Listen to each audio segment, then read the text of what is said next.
My policy of loving ecosystems is you let the plants decide where they want to grow.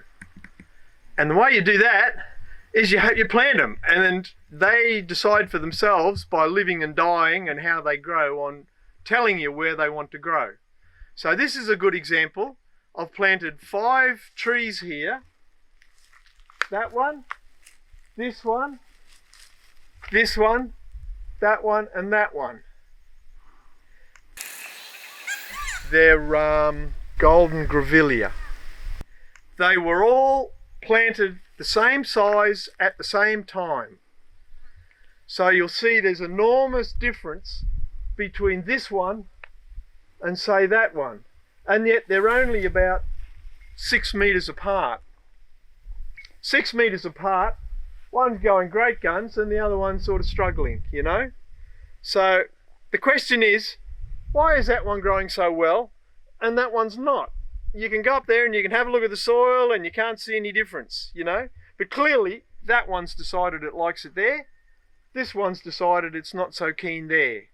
The only way you find out is by planting them all over the place. So really, you've got to be prepared to plant a lot more trees than what you think you need, you know, just to let them decide. And it's possible to dig them out and shift them if you're short on money with trees and things like that.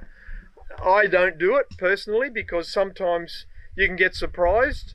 Sometimes a tree can sit there for a few years struggling and then it gets its roots into somewhere or other and then it takes off, you know. Now, I'll show you an example of just where that happened next. This is a macadamia tree. When I planted that, it was about, I plant them about this high or so that they've got a good chance of going. And I have a nursery where I grow things on till they're a metre or so high. Then I plant at the time of year, just coming into the wettest part of the year. So the trees have at least 3 or 4 months of plenty of rain in order to get acclimatized and get their roots into the soil properly. Now, when I planted this one, only about this high, I also planted one just over here. There's nothing there now, and that's because it died. When I first planted them, they were both about that high. They both struggled for a couple of years, and then this one took off and that one died. So what's the difference? You know, there might be a little bit more water there than there.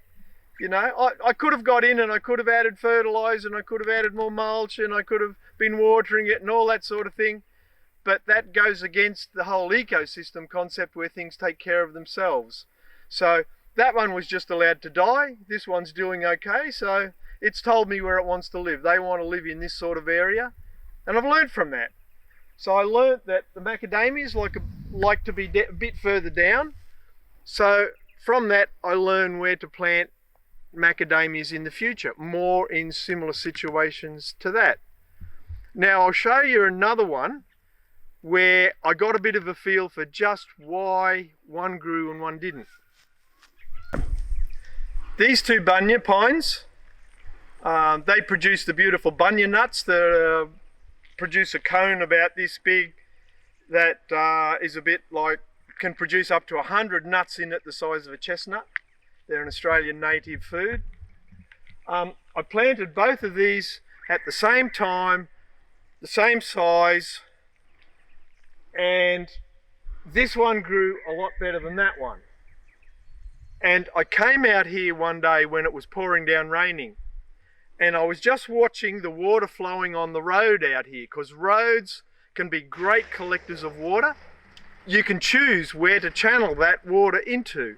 When I came out here when it was raining, the water was flowing through a little spot there and flowing onto that tree, but it wasn't flowing onto this one. So I dug it out a bit here so the water could flow onto that one, and it's since started to catch up a bit.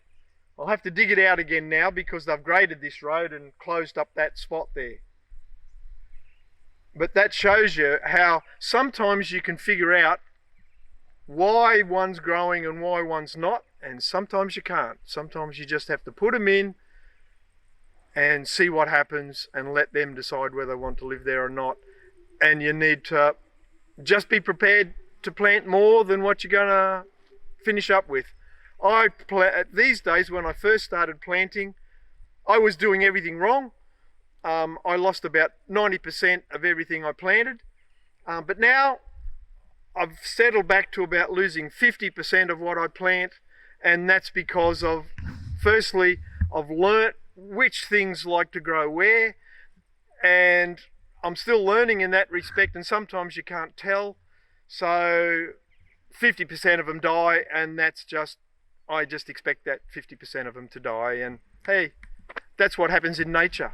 Nature spreads thousands and thousands of seeds, only a few of them come up, and only a few of them survive to put out new seeds, you know. That's the way nature works. That's the way ecosystems work. And so we're just duplicating that on increasing the probabilities that it works, you know.